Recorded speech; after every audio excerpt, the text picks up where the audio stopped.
ir augusts. Kādam tas ir atvaļinājuma laiks, kādam aktīvais sezonas laiks. Bet mēs ar Aivu esam uz lauka un arī lietas ir klāt.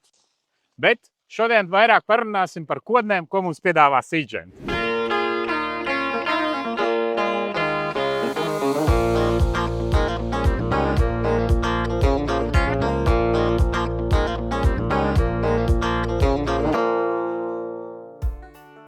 Lai iegūstu augstvērtīgu ražu, pavisam noteikti mums ir jāsāk ar pašiem pamatiem. Un graudaugos paši pamati, vismaz auga aizsardzības līdzekļiem, būtu pareizā kodnes izvēle. Raivi, varbūt tu vari pastāstīt, ko vairāk par kodnēm?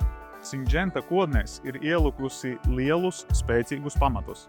Gan darbīgajās vielās, gan arī produktos, kas ir augu aizsardzības līdzekļi. Un šodien varbūt parunājam par jaunāko, parunājam par Vibrance Duo. Pozicionējam kā ziemāju kodni, jo reģistrēts ir ziemas kviešos, ziemas tritikālē, rūdzos, un no vasarājiem būs vasaras kvieši un vasaras tritikālē. Devas ir reģistrētās no 1,5 litra līdz 2 litriem uz tonu, bet es rekomendētu skatīties tomēr uz 2 litriem, jo mums ir nepieciešama visaugstākā efektivitāte, un mēs nevaram zināt, kādi būs laikapstākļi, kāda būs ziema, pārziemošana, jo tieši pārziemošana ir tas būtiskais faktors, kuru mēs izvērtējam pavasarī un pieņemam attiecīgi lēmumus par turpmāko virzību. Kāpēc lai saimnieks izvēlētos Vibrance Duo? Un kas ir tās lietas, kas viņu atšķir no citām kodnēm? Ja man vajadzētu viņu noraksturot, tur jau atbilde ir pašā nosaukumā. Duo ir 2 darbīgās vielas, un jaunākās arī darbīgās vielas, kas mums ir sedaksāns. Un otra darbīgā viela ir fludoksinols, kas arī ir ļoti plaši pazīstama visiem un ar ļoti augstu efektivitāti.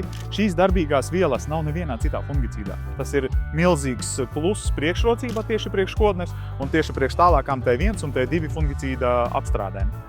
Ko vēl tu varētu pastāstīt kādu knifu par Vibrance Duo lietošanu? Pozitīvā lieta un tas tāds ieguvums ir deva. Mums ir deva 2 litri uz tonu, un kad mēs veicam maisījumu, kad mēs sastādām darba šķidrumu, mēs viņu atjaucam ar ūdeni. Un optimālākais variants būtu pievienot 8 litrus ūdens un 2 litri kodnes. Attiecīgi mēs iegūstam darba šķidrumu 10 litrus un izlietojam uz tonu. Manuprāt, tas ir ļoti ērti un pašās beigās arī efektīvi, jo kodnē pats galvenais arī ir veidot to pārklājumu. Un ar lielāku ūdens vai darba šķidruma apjomu mēs varam nodrošināt labāku pārklājumu tieši graudu virsmai. Un kā Vibrance Duo reaģē maisījumos ar dažādiem mikroelementiem, mikrobioloģiskajiem produktiem? Tur vilni nav nekādu problēmu. Kopumā skatoties, Vibrance kā kodne ir nokomplektēta pilnīgi, tai nav nepieciešams kaut kas vēl papildus pievienot. Bet, ja mēs vēlamies vai nu pievienot makroelementus vai mikroelementus vai kādus biostimulantus, to mēs droši varam darīt.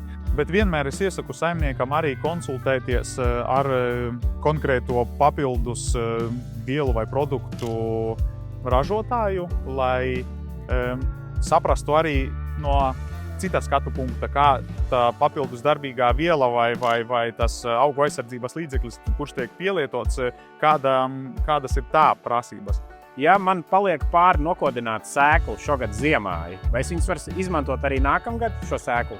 Jā, tas ir ļoti liels pluss, jo atbilstošam sēklas materiālam, kas ir bāzes mitrums, kvalitatīvi uzglabāts, dīdzība nemazinās. Protams, rekomendēju saimniekam vienmēr katru reizi pārbaudīt, jo mazums kādi ietekmējušie vēl papildus faktori var būt glabāšanā ziemas periodā.